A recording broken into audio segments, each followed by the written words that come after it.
maybe I'll start and people can join us as I want to respect your time and start on time. So hello, my name is Wendy Craig, and I'm the scientific director of PREVNet, co-director of PREVNet. And on behalf of our team, I'd like to welcome everyone to our webinar today. We're gathered online and each from our own location and across many different traditional and unceded territories from many different nations. I'd like to encourage each of you to take a moment and acknowledge the land that you're on. And I'm here sitting as a fourth generation white settler. And as a settler, I recognize the responsibility that I have in understanding my relationship to the land and as an active part of reconciliation. The area that I'm situated on is referred to as Cataraqui, which is interesting because it means meeting place. So I think that's always meaningful for me when we have these meetings, but it's situated in the territory Anishinaabe and Haudenosaunee. And I'm grateful to the generations of Indigenous settlers who have taken care of these lands. And I hope in the next hour, we bring our hearts and our minds to this meeting place and benefit to learn from the people that are here and sharing with us today. We're bringing today's webinar from our community of practice to address teen dating violence that's funded by the Public Health Agency of Canada. Before we start, I have a few general sort of housekeeping items that I want to share with people. So please use your video if you feel comfortable doing so. Just to let you know, we're going to be recording the talks today so that we can share it with others who are unable to attend. And we're also going to record the question and answer period just because those also others who are watching may have similar questions. If you don't want to appear in the question and answer, please put your question in the chat box and I'm happy to represent that question on your behalf. We ask that you mute yourself to cut down on the background noise and most importantly, take care of yourself so that you can appreciate the learning. So get up and move around if you need to or stretch. In terms of what we're going to do today, I'd ask you all to do a quick introduction in the chat box. So share your name or your project name. And if you want to share how you're feeling today. In terms of what we're going to do, we have three amazing speakers that I'm really excited to introduce and hear from. And each of them have brought great wisdom and experience. And I think learnings that we can all gain and increase our understanding of the issues. So they're each going to present for about 10 minutes, and then we'll be followed by a question and answer period. So I'm going to start. You're not here to hear me, but rather the great speakers. So I'm going to start first by introducing our first speaker, Lianne Lee, who holds a master's degree in educational research and a bachelor's degree in education, economics, and society in English. Since 2006, she's been leading a broad range of community programs and system change initiatives that seek to enhance the well-being of children and youth from diverse backgrounds. Included is frontline work in after-school community programming early in her career and managing undergraduate programs and research projects at the Workland School of Education. In addition to directing the Alberta Healthy Youth Relationship Strategy at SHIFT, the project to end domestic violence, Lianne has helped to lead the design of provincial primary prevention framework for Alberta to guide policies and practices to stop the violence before it ends. So she brings a tremendous amount of experience in both research, in practice, and in education. And so I think we have a lot to learn from Lianne, and I look forward to your presentation. So I'm going to hand it over to you, Lianne. Wonderful. Thank you so much for the introduction. And hi, everybody. It's great to be here with you. I am just going to pull this up. Uh-oh.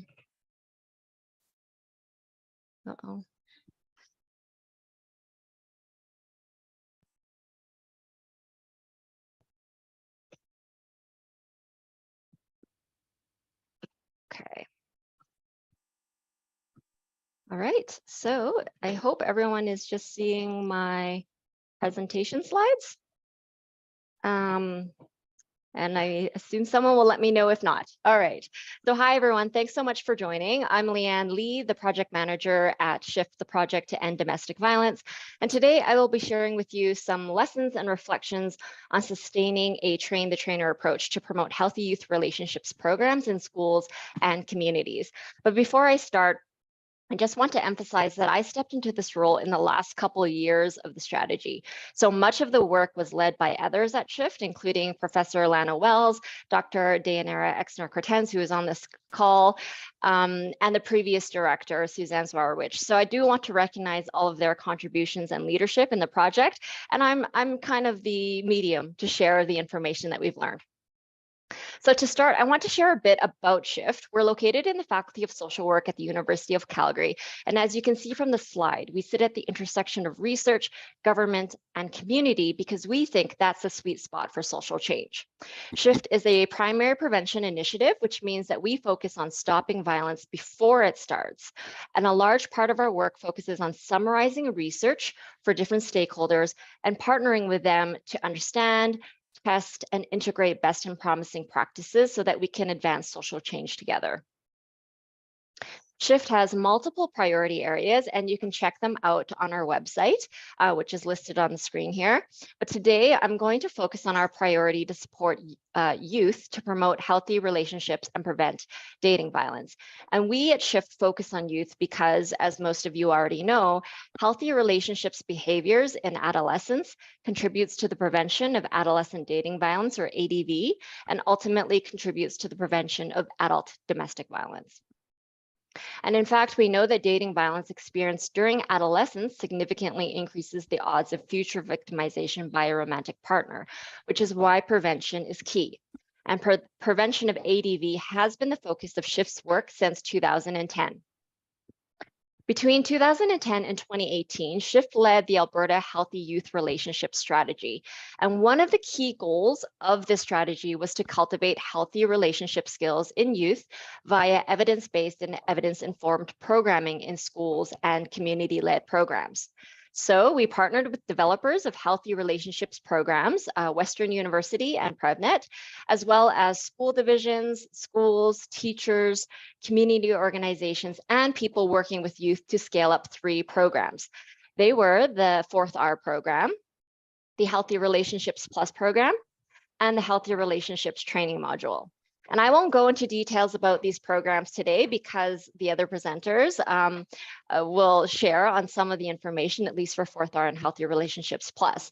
But worth noting is that these are programs that were developed in Canada, and they're evidence-based, which were the primary reasons for why we chose to implement them in Alberta. Now, let's briefly talk about the overall structure of the train the trainer model that we implemented at Shift. As I mentioned, Shift partnered with developers of the program, so Western University and PREVNet, to scale up 3 healthy relationships programs.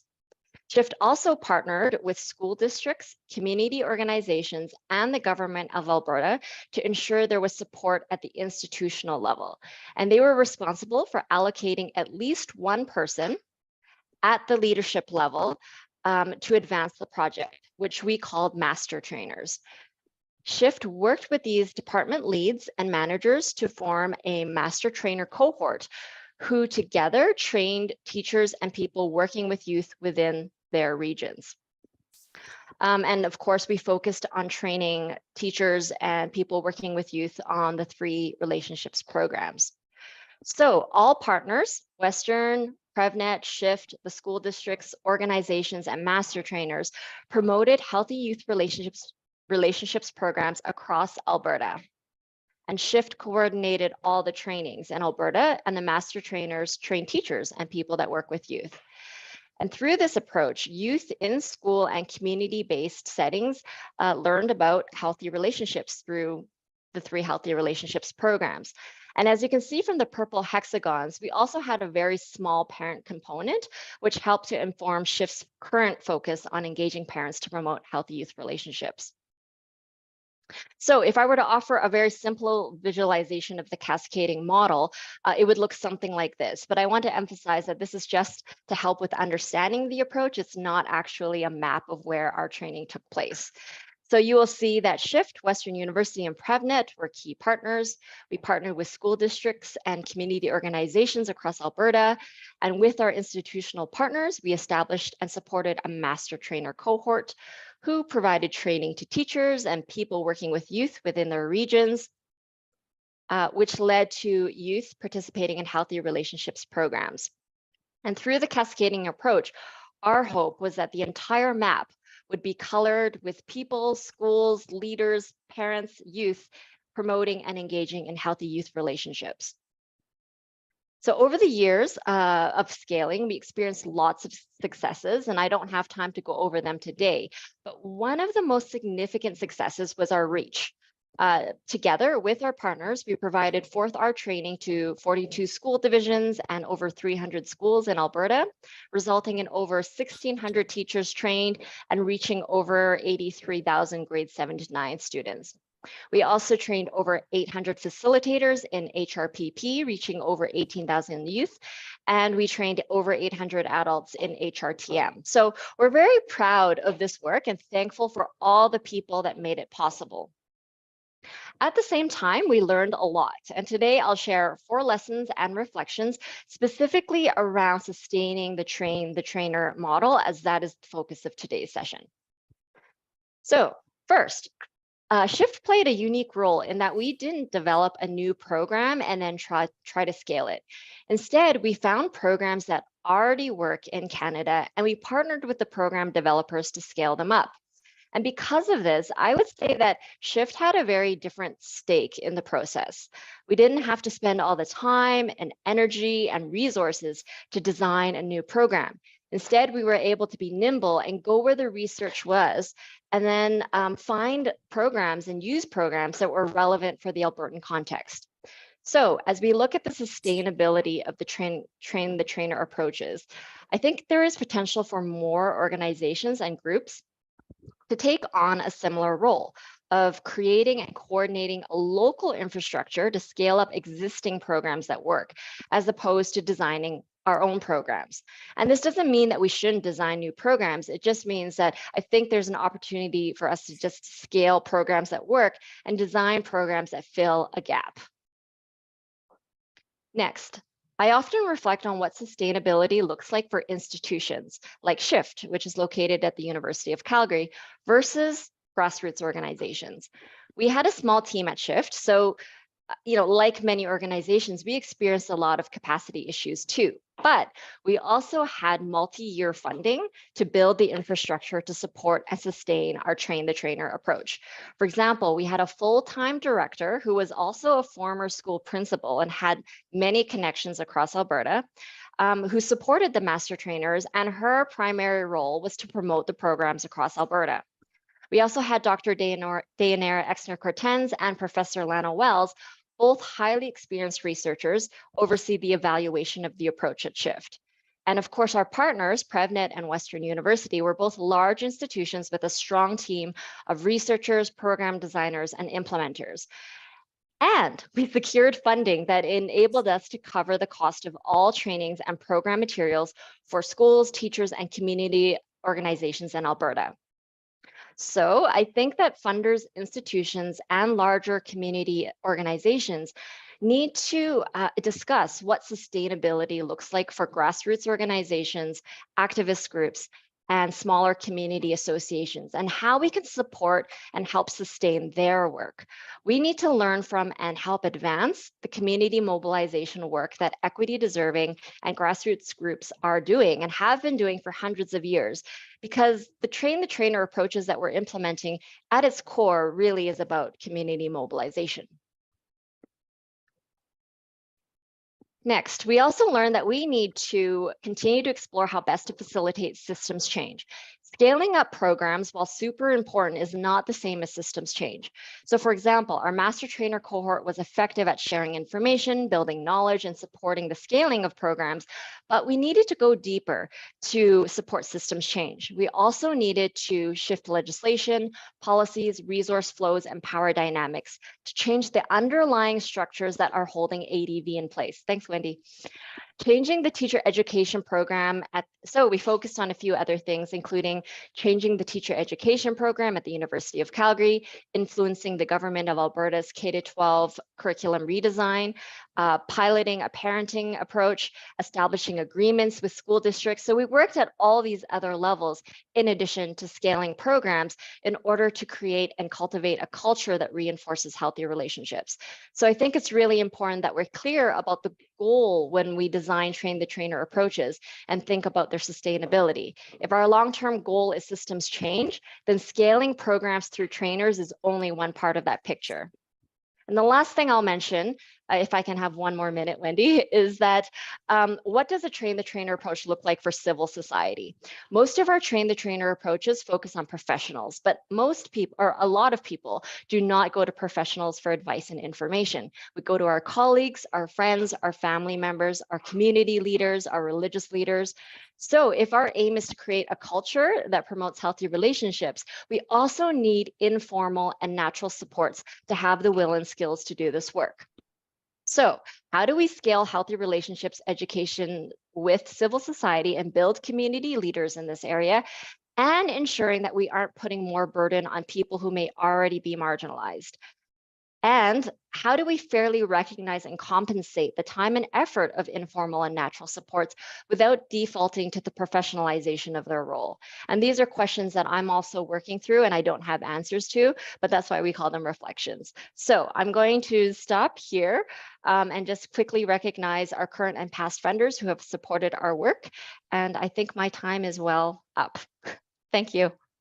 That was great. Thank you so much, Lianne. And you gave us lots to think about in terms of what's the context in which we try our, what's the context in which we're sustaining, what do we need to sustain, and the resources that we need to sustain, and who do we need to sustain? So great questions. Okay, I'm going to turn to our second speaker, Roseline Carter. And she's been involved in Calgary nonprofit since 2004. She's a registered social worker. She has been with the Center for Sexuality since 2012, and she is currently the Director of Programs and provides support and mentorship to the leadership team. She develops organizational partnerships, and she ensures the successful implementation of programs and projects. She has been actively involved in scaling 2 major programs at the center. She loves spending time with her partner, her 4-year-old daughter, her 12-year-old dog, traveling, listening to music, and going camping. So thank you for joining us today, and we're excited to hear your thoughts and wisdom. Thanks, Wendy. Okay, first task is show off some technical skills. Okay, 1 second here.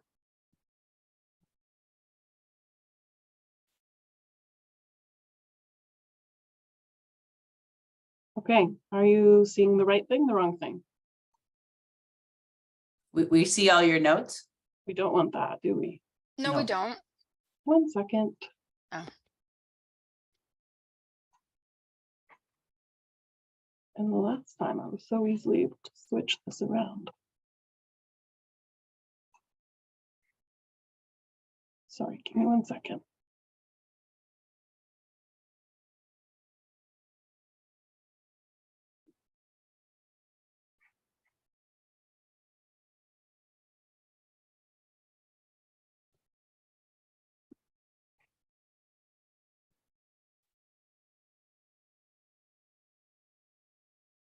Yeah, Stacey, if you wouldn't mind, sorry, I know we tried this and it worked, and then as Murphy's Law would have it, it won't work. So that's okay. fine. Do you want us to put them up? Perfect.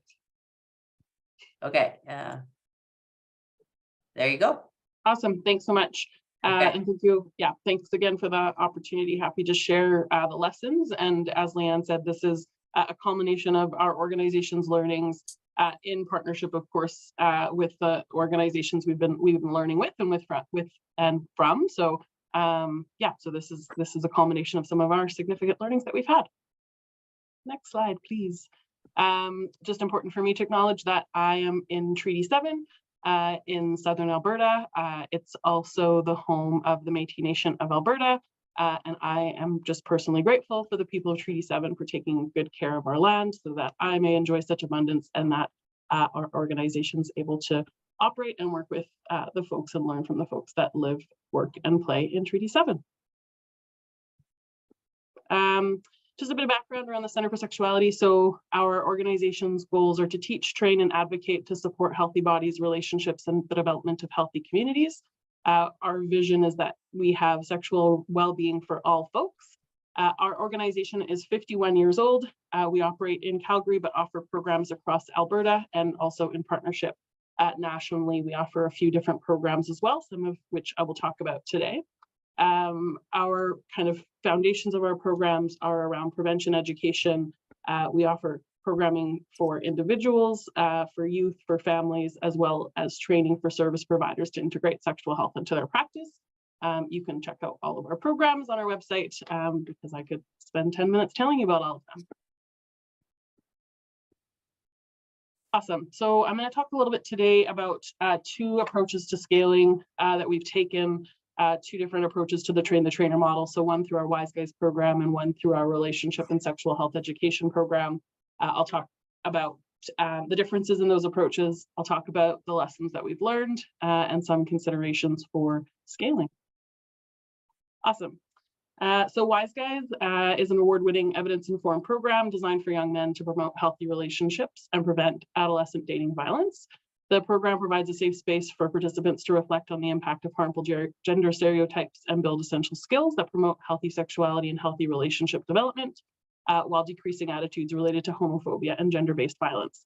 The program design, the way that it actually works, is that it's in partnership with schools and in communities. We've been operating this program in Calgary since 2010 and have been training folks to deliver the program since 2018.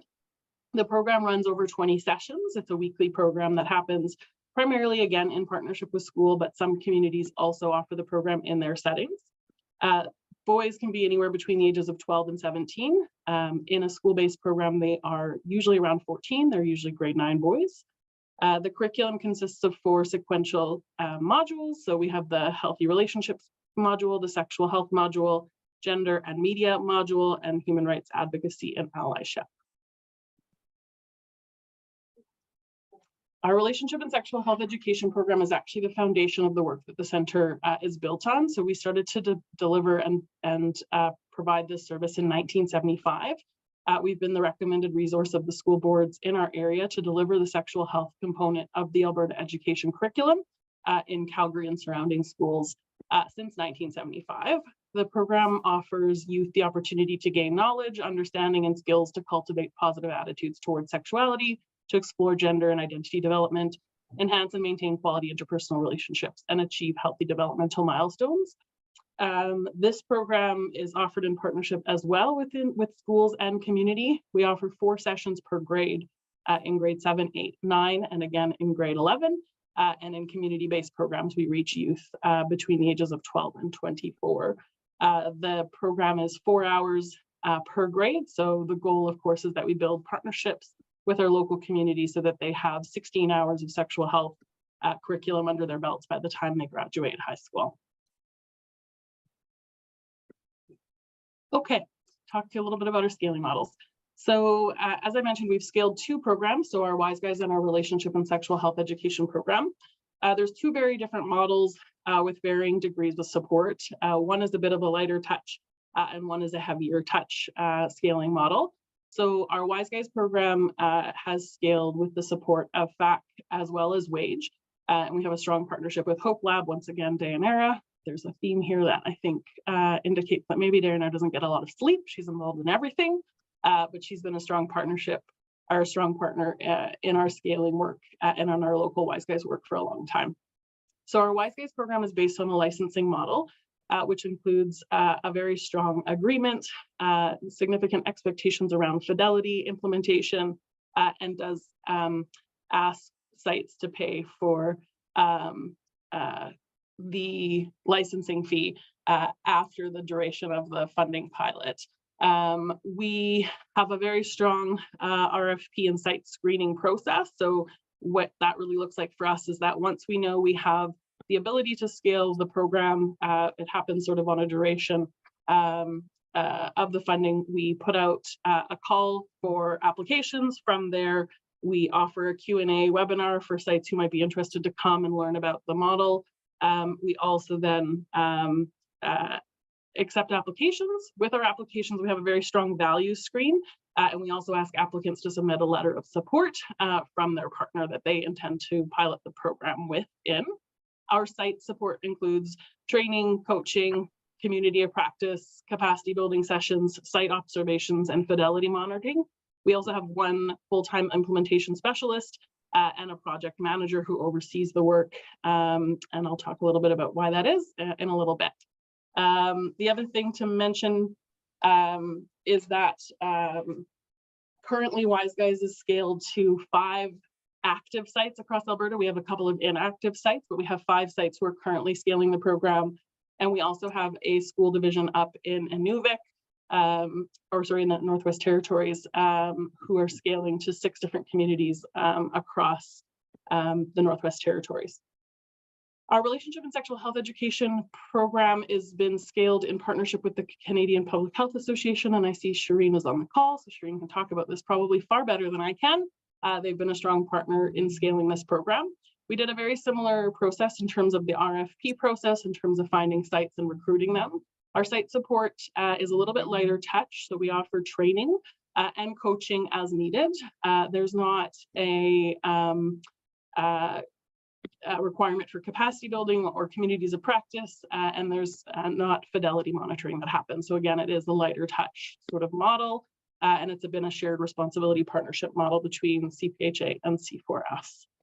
Got to check my time because I know it's going fast. So far, some of the significant lessons learned for us is we have to clearly define your train the trainer model, really thinking through if it's a low versus high support. When you look in sort of the literature of scaling models, they talk about quality, cost, and reach, thinking about each of those 3 components to determine which one is of utmost importance and value to the organization scaling. One often needs to be compromised for the other, and I think it's an important conversation to have at that organizational level, so that you have a strong understanding of the approach that you want to take. The partner assessment criteria really needs to be well defined. At the organization, all of our education programs very strongly use our COM-B model, and I really think that that it has strong applicability to thinking about partnership assessment criteria as well. So when we think about capacity, it's about, do they have experience implementing curriculum with fidelity? Do they have the time for the coaching, for the community of practice? Can they continue to pay for the licensing fee for ongoing program delivery? Is this something that they're able to sustain? Do they have a history and a track record of sustainability across their programs? For the opportunity, it's really about, is this aligned with how they currently deliver programs, or is this a departure from how they currently offer programs? Do they have existing partnerships? Do they already have groups of youth that convene, or would they be drawing from a pool that they've never drawn from before? And then for motivation, why do they want this program? Is there values alignment? And I think within all of these, organizationally, you also need to have a conversation around which conditions are negotiable for you. I think that there's no such thing as sort of a unicorn site who are going to meet all of the identified criteria that exist within your organization. So what are those things that are absolutely imperative to success, and what are some of those things you can negotiate on or provide coaching and support around, because I think you will find you'll never kind of meet 100% of your standards if you don't know which ones you can negotiate on. Partner organizations and facilitators need to be assessed in the recruitment of sites. I think we have a significant lesson learned where in the first round, we just interviewed and assessed partner readiness and organizations from that level. We didn't do a facilitator value assessment. And one of the things we added into the second round is facilitators submitting a video of them facilitating a healthy relationships activity, again, just so we could have a really good sense of what we were working at when they came into our training. Okay, consideration. So if you're thinking about doing this, I have lots of things you should think about, but I sort of distilled it down to these 4. So really thinking about the need for ongoing training and capacity building. You cannot invite organizations in for a one-time training and hope that they'll have everything that they need to continue implementing. You're going to need to build in sort of ongoing check-in points to help them build their content knowledge, thank you, Wendy, as they deliver the program. I think before you get into the process of providing your curriculum to other sites, you need to set criteria for curriculum adaptation. So determining what level of adaptations you're willing to make and provide them guidance on what they can adapt and how. One of the things we've implemented is a bit of a needs assessment prior to implementation to get a sense before they implement curriculum around what needs exist in their community, to make sure that if there's any adaptations we can make before they start the program, that we've sort of thought that through at an earlier stage. Training model, duration and delivery format. This is huge. So our partnership with CPHA for our RSE program, we invite people for a 3-day online training. For our WiseGuyz program, it's a 5-day in-person training. I think it's about how much time do the sites that you have to give to this. And for us, it's about how much transformational learning are you expecting facilitators to go through, and can that be achieved online? The jury's still out on that one. We don't know. We're not sure. So at this point, we've kept things that feel significantly more sort of transformational in that in-person, which of course increases cost and time. And then to the point of cost, to really kind of flush out that full cost of the train the trainer. I think sometimes we don't think about all of the costs that are included in the train the trainer model. So the licensing model, the time for training, the curriculum development, the curriculum redevelopment, the sharing when you do your own curriculum adaptations, sharing that out to all of the other sites, evaluation analysis, curriculum adaptation requests, and then honestly that ongoing site support. So we have folks contacting us on a regular basis as they troubleshoot some of the content in their program. And I think I've done it and maybe just a little over time. There's my email if folks want to get in contact with me about any of the work that we've done. I apologize for the fast talking, but I had a lot to get through. That was an extraordinarily excellent presentation. Really appreciate the thoughtfulness. And what I really like about these presentations is they're giving us different takes on sustainability and different ways to do it and different lessons learned. So really appreciate your experience and wisdom in it. So thanks so much. Pleasure to introduce our next speaker. I'm sure most of you know Claire Crooks. I've had the honor of knowing Claire for, can I say it, 20 years? And Claire, I always learn from. She always has something wise to say. And so we're really grateful that she was willing to come today and share her experience. She's a clinical psychologist and a professor at the Faculty of Education at Western University. She's the director of the Center for School Mental Health, where she and her team develop, implement, and evaluate mental health promotion and violence prevention programs in both school and community settings. Claire's research looks at the gaps between science, practice, and policy related to the healthy development of children. She also co-directs the School Mental Health Ontario Innovation and Scale-Up Lab, which seeks to examine and advance evidence-based and implementation-sensitive approaches within school mental health and mobilize research and practice evidence to enhance the quality, consistency, scalability, and sustainability of mental health approaches in Ontario schools. That was a mouthful. Claire has co-authored more than 100 peer review articles. She's provided testimony to various provincial and federal bodies on policy matters related to family violence, substance use, and mental health.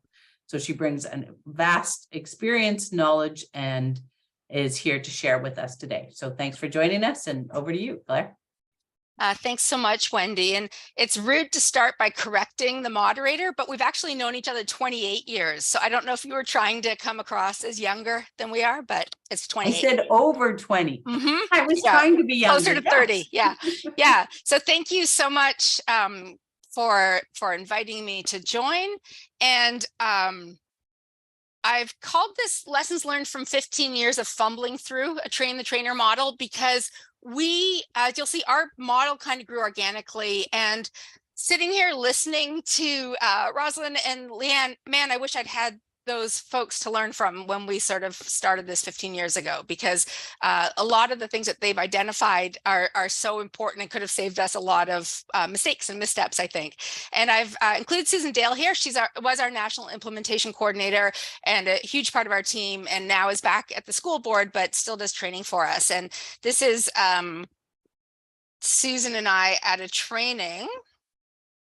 And it's one of my favorites in Thunder Bay because there was a water slide at the hotel and there was no kids there. So we got to use it without any interruption. So that's Susan Dale.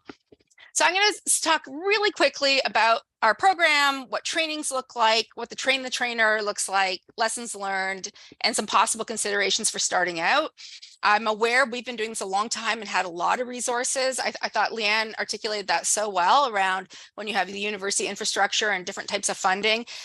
So I recognize that everybody is in the exact same starting position, but hoping that there's something along the way that can help. My slides are a bit text heavy because I knew that we're quick today, and I'm hoping that maybe if people want to follow up after, they might see something that reminds them of a thought they had. So fourth hour programs, like most of the programming we provide, they are focused on the relationship context.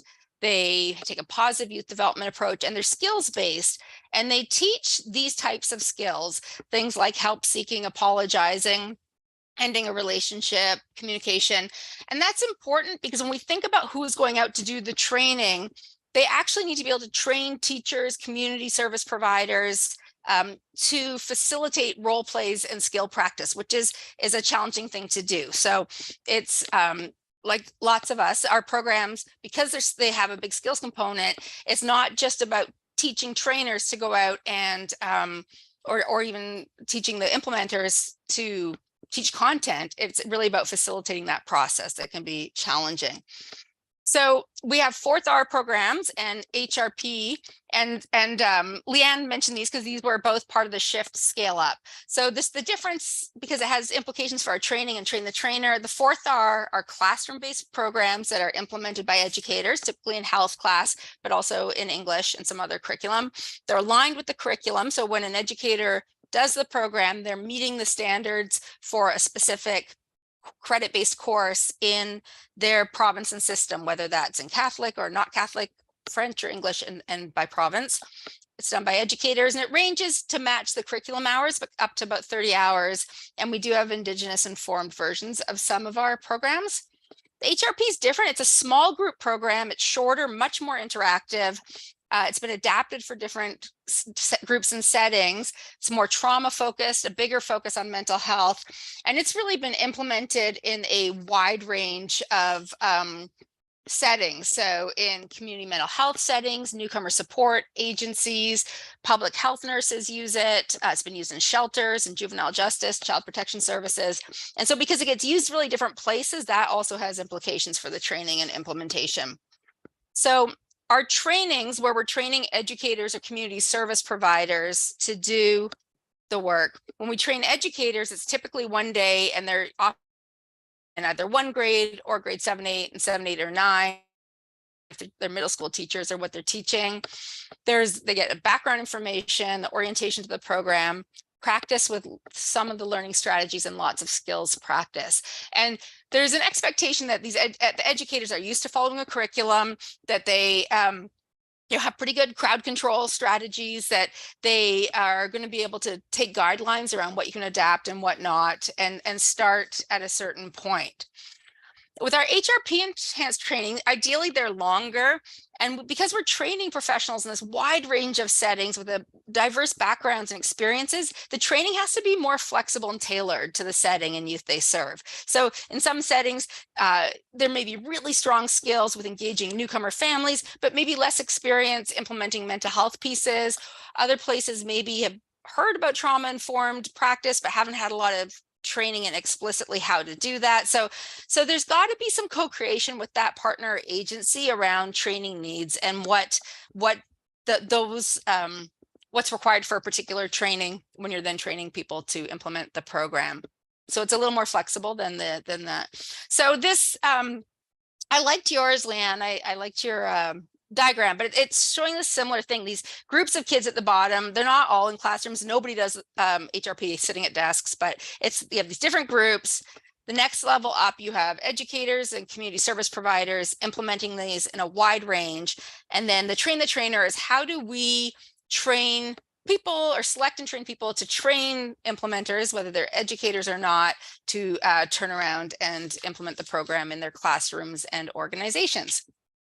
So, first of all, I think it's like, how did we start? There was kind of this push and pull. So we were getting lots of requests to do trainings, and we were running out of capacity. And some of our partners were kind of looking ahead and seeing that they wanted to train people internal to their board or organization, which is important for sustainability. There's cost implications if we're not flying out to the Northwest Territories every time they want to do a new training, but they have their own trainers. And it also builds that local expertise and ownership, and you have someone who can help respond to local issues and changes. And so there's lots of great reasons to have local trainers. And so we kind of had push and pull when we started. And so we developed this train the trainer approach. We only do it in person. Roseline made a great point about, we've all had to move to online, but we aren't sure yet whether it's as effective and for what types of learning. it's a 2-day thing where there's the first day, sort of the training, and then the second day, they're actually doing some training and getting support and feedback. We do sort of a 3-year certification and then updates after that. And the funding model is important. Sometimes it's fee for service. So now where the 4th is really well established, the Department of Ed in Northwest Territories will call us up and say, we want to train 3 more master trainers. Can you give us a quote? And this all goes through something called World Discoveries, which is like the commercialization arm of Western. So we're a bit arm's length from it now, that piece. And sometimes it's part of a grant. So every chance we get, build in kind of train the trainer money when we're working in this area. So since 2008, we've trained a lot of folks in Canada and the US, and quite uneven. So in Alberta, we train lots of people because of shifts, work, and capacity building. You know, we've trained 59 in Ontario, but 2 in Saskatchewan, or 29 in Alaska and 2 in Kansas. So it's kind of uneven depending where and on different funding opportunities. So lessons learned. One is thinking about, if you're developing a group of trainers to go out and train people, what is that optimal number? You want enough trainers that you can respond to requests and that you can handle turnover and people taking leaves and whatnot. You don't want to have too many trainers because people need a chance to practice to stay feeling confident and have that efficacy and feeling current. So you don't want to train this huge cadre of trainers that never get a chance to train. I think there's a difference between trainers and champions. So part of this goes to how are you selecting your trainers? And often you're working with a partner, especially if they're paying for it, to sort of identify people. And we did have some missteps early on where maybe a partner said, we want these 4 people to be our master trainers because they're real leaders in the field and they have all this impact. And then when we actually kind of get going, they're not the right people, maybe because their roles are so busy they would never have time to train. Maybe they've been in leadership roles so long that they're a bit removed from that kind of work, but sort of figuring out different roles and what you're looking for. And there is a different process and skill set for school and community-based implementation. As I said, the community-based, and Roseline, you was touching about, there's a difference between just training versus trying to support implementation and do some coaching. So some more consultation around understanding their context and the youth they serve and tailoring the training, and some real support around implementation planning. So again, educators are going to be implementing this in their health class. That's going to be timetabled. For community-based folks, like understanding, we actually pull out a calendar and say, okay, here's where you would need to start recruitment. Here's where you need to have like a parent meeting. Here's like sort of to help them understand all the steps before you actually get the youth in the room to do the group. So if you're just starting this or early on, I was going to identify some considerations. Again, Lianne and Roseline have actually articulated some of these in much clearer ways. So one is that, you know, what is the scope of your training? And I love, Roseline, you said, I mean, think about quality, cost, and reach. So there's a trade-off between those 3 things, and what light touch versus heavy touch. Like thinking about that at the outset. Are you trying to do in person, online, some combination? And there are some nice hybrids where you could be online, but the people you're training are all together, and maybe you have sort of a champion on that side that can help facilitate skills practice and give some feedback. So it doesn't have to be entirely one or the other. I will say one thing we've learned about online is people still need to be freed up to do it. So the idea that there's no cost with online training because people can somehow do it on their own time isn't very realistic, especially in this kind of pandemic fatigue stage we're in. So the idea that doing it online means you don't need supply teachers to release teachers, for example, hasn't fit with our experience. People still need to be released to have the time to do it. I think there's a difference. Are you focusing on sustainability, like within an organization or area, or scale up? And if you're thinking about scale up, there's a much higher standard for evidence, right? If you're asking people to pay either as funders or because you want to like get out there, you need probably a longer track record and more clear evidence of effectiveness for people to do that. If it's about sustaining it in your region or your organization, that's different. As Lianne said, if it's also about system change, know that just you can train everybody in the whole province. That actually doesn't lead to system change. And I don't think we understood that at the beginning. I think we sort of thought that eventually you hit a critical mass where everybody's talking the same language and it's just going to kind of continue on and things will change. And it's very different strategies. So I appreciated that, Lianne. Are you considering some kind of certification process? And then what are the demands on your team's time if you're doing that? And what happens if somebody funds a train the trainer and you come in and you think the trainer doesn't meet your kind of what you would expect for them to be able to go out and do training? How do you navigate that? So again, thinking of these things up front. Are you hoping to offer trainings in both languages? Do you have selection criteria and process for partners? And Roseline, that's the best articulated approach that I've ever heard. So I was frantically writing notes while the other panelists were speaking, but some of that pre-work around fit and readiness, even before you get going, is so important. And then once you train people, there's a fair amount of work and expense with kind of maintaining this. So how often are you going to update your training materials? How are you going to get them to everybody you've already trained? Some of those types of considerations, which goes back to Rosaline's point, that really thinking expansively about the cost of a train the trainer model, because it is also about maintaining and improving continuous quality improvement, which can be an invisible expense. So that is all of my thoughts, and I welcome people to reach out and look forward to people's questions and discussion. Thank you very much, Claire. Also really excellent and really nice to hear how you're also reinforcing each other's message and expanding it and sharing it, and also sharing different models. So I'd like to ask the speakers to come back online, and so we can open it up now for questions, and we're happy to answer. I'm happy to moderate. You can put your questions in the box and I can collect them, or we can also you can be identified by putting your hands up, I think. So I see one question, and the question goes, this may be different for our context than in school situations. In our experience, the turnover in staff positions has been a serious obstacle to scale up or sustainability. Often one person in organization who is responsible / has time in their schedule to take on, then intensive training of that person who would be responsible for training those in their sites, but often they leave those positions and the organization has to start over or give up. Have you encountered this? And if so, how do you address it? Who would like to take that one on? Roseline, do you want to take that on? Sure. I think for us, yes, we've encountered this. We don't have a perfect solution yet. We have a minimum for our WiseGuyz. We have a minimum of 2 people need to be trained, go through the training, just to at least offset some of the challenges when someone leaves the organization. We also, again, because it's a very strong fidelity implementation model, we would say that when a new person is hired, if there's not a training that's scheduled sort of within a reasonable period of them starting, we've kind of distilled down, what are those sort of required readings that they need to have. We have some of our trainings that have been recorded, so we'll provide them to them. We'll put them in a co-facilitation model only with the current facilitator that exists in the organization.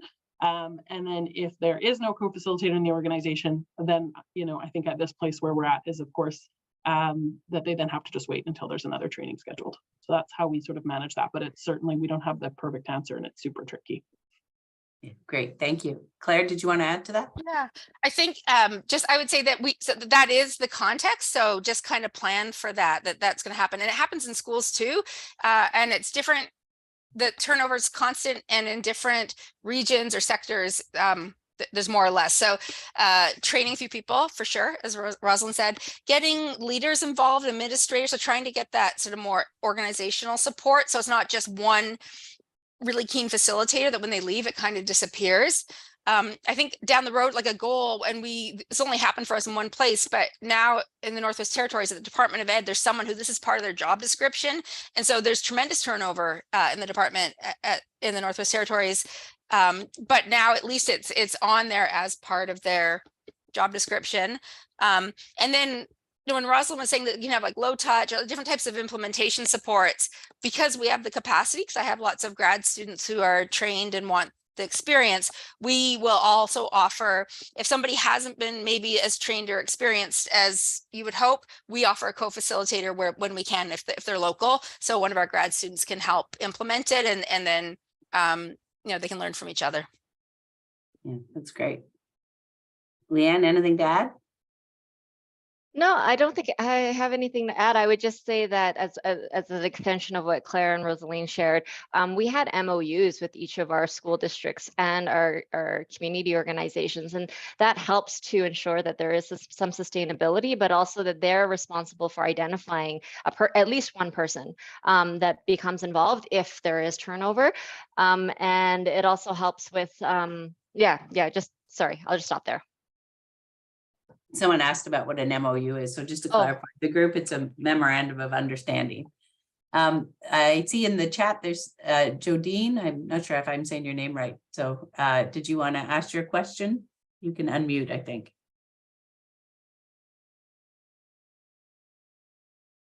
Sorry, I didn't have a question. Oh, okay, sorry about that. It's okay. We saw your hand up. Oh, sorry, I didn't mean to put my hand up. Okay, that's all right. No, we just want to make sure we got to you. Daenerys, did you have your hand up? Yeah, but if other people have questions, I didn't want to cut them off. Go ahead. Okay. So I think a question that we face a lot is around funding these initiatives and funding for sustainability. So I know each of you talked about how these aren't self-sustaining. So if you could give like the 1-minute answer to sort of how you've worked to fund these models. I can start. So I think it's important to recognize our team and the people before me working on this have had a tremendous amount of funding, and that's important to put out front because it has never been cost neutral. And I think there's a danger of thinking like we have this great product, people love our training, it's going to fund our programming, our operational costs. And I think the biggest thing, I keep going back to Rosaline's point about really understanding all the costs in it. I think one of the challenges is we work in a landscape where our friends don't have money either. So you're developing this great training and people love it and they love your program, but they still don't have money to support it. It's a very different landscape than the US where, trainers are paid $10,000 a day or something. So, but I'll let others talk about that. I think though that it's not like that when you look at the money Shift had and the money we've had, that's what it took for that kind of scale and reach that Lianne and I were talking about. Yeah, maybe I'll just piggyback off that because there was a pretty significant amount of funding, multi-year funding, but there was also an end for when Shift exited. And I think that that's something to think about, even the design of the train the trainer approach. And that's why I talked a little bit about what potential different roles organizations might have. It might not all be us developing programs, scaling them. It might be us developing a local infrastructure and scaling programs that already exist, because what happens is that exit, if it needs to happen, isn't as jarring or difficult, because it's like there's this infrastructure that we've built, we pass it back to Western University, we pass it back to PREVNet, and they continue to sustain that project and the work that they've already been doing. Great. Roseline, yeah. Yeah, the only thing other thing I would add is that, we built it into our funding applications for the last couple of rounds where we have paid the licensing agreement for the sites for at least 2 years, just to sort of give them the opportunity to then build their case for support for future funding. We also absolutely offer things like, help them write grants to support sort of the ongoing program delivery. I think that that's always a nice sort of offer for folks. And then of course, partner sort of with Hope Lab at the university to support with the evaluation piece, building in some of the funding for that support. So I think there's just sort of different ways to build the case. We also, as I said, have, dedicated certain points of positions in the organization that we can then continue to add to as we get additional funding. So it certainly isn't a get rich quick way to do the work. But I think that there's ways to support organizations to piece together the funding to do sort of ongoing program delivery.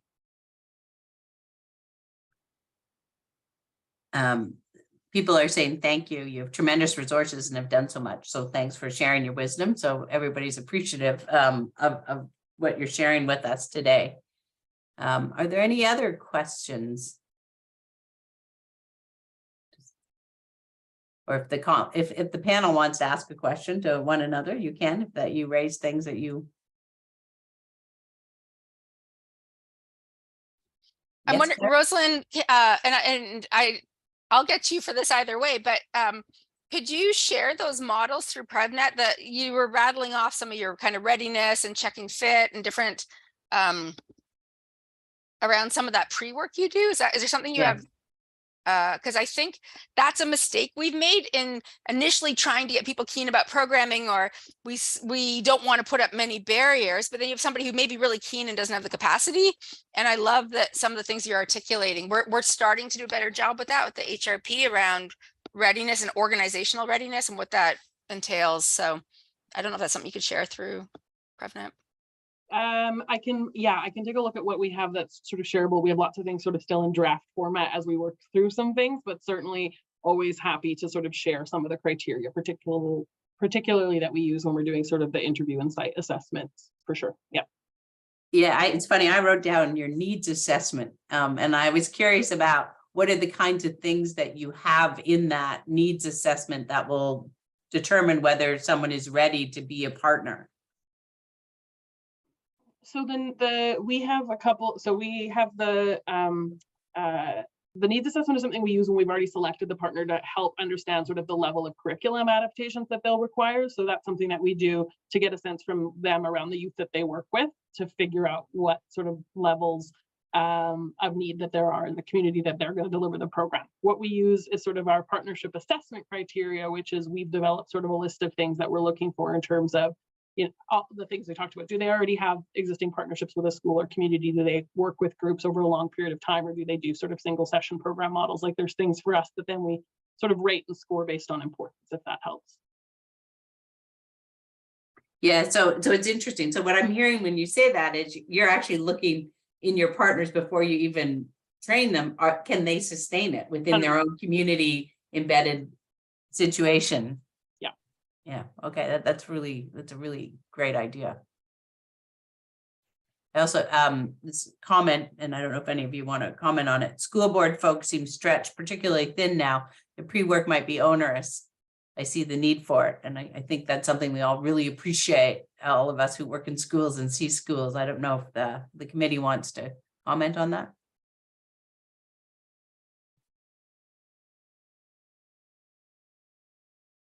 Yeah. So stretched. Yep. I think look for your natural allies. So depending on the province, there might be superintendents or people who they need to do this anyway. If they're responsible for implementing X, can you solve problems for them, as opposed to just sort of blanket reaching out to school boards if you're trying to get your programming into boards. In Ontario, if it has a mental health focus, can you partner with School Mental Health Ontario? So looking at people whose job is to do this, but yeah, needing to be so flexible. And for people who are trying to do research as well, certainly thinking about that added load, and can we either back off on research for a while or kind of scale back some of our asks because people are exhausted. Yeah, there's one, going back to the comment we were just having, Charlene noted, I really appreciate sharing the tool. We haven't screened, but we have had to let organizations decide who is going to be the trainer, and it's not always a great result. So I think your screener might actually do some prevention work and help identify places in terms of their readiness to do the work. So lots of interest in that. Any other comments? I'd like to give the last word to the experts. After reflection, would any of you like to make a comment or a final?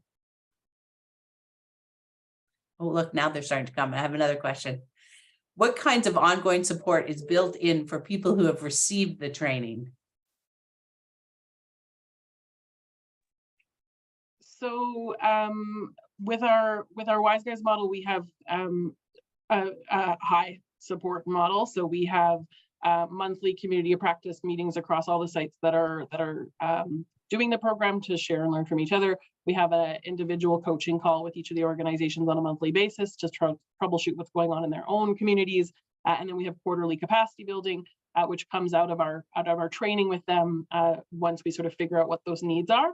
around generally content specific things. So if they need to really sort of up their skills around consent and disclosures, we'll do a capacity building around that, for example. So it's a pretty high support model. In terms of the RSD model, again, we do a 3-day training, and then CPHA in their partnership are really the ones who will sort of do those ongoing troubleshooting questions as things come up. They're kind of on an on-call basis. And then we will also offer to do some co-facilitation when things come up or where there's challenges. Yes, Shireen, that was our biggest learning. So yeah, just to share that with the group. So one thing that she'd add is it's really important that you interview the actual trainer, not just the ED of an organization when you're looking for fit. Great point, yeah. And then Claire also indicated that those are great options, but it's something that needs to be calculated into the ongoing cost. And so I think one of the big things that we're saying is it costs to sustain. It costs to train the trainer if you're going with that model, and it's an ongoing cost. Any other comment? And I guess I would add the cost, like sometimes it's unpredictable. So when COVID happened, we, like everybody we're trying to figure out, can we do this work ethically? Like what are the clinical feasibility, ethical and technological implications of moving it online?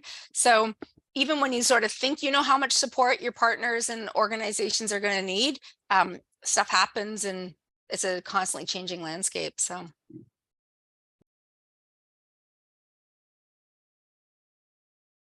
Okay. Well, I'd like to thank all of you for presenting and sharing your time and your thoughts and your expertise. It's been valuable for all of us, and I think given us a lot of things to think about what to do next and how to sustain programs, particularly when we're thinking about train the trainer as an option, as a way of sustaining those programs. So really thank you for that. We also would like to thank all the people who have attended today's webinar. In the chat, we have provided a link that will take you less than 2 minutes to complete. That would be an evaluation of this, because it's really important for us to ensure that we're doing things that matter and that meet your needs. So we really appreciate the feedback and would really appreciate if you would take the time to do it. So huge thank you to everybody for participating, and in particular to our panelists who were so wonderful. Thanks again. Take care. Bye, everybody.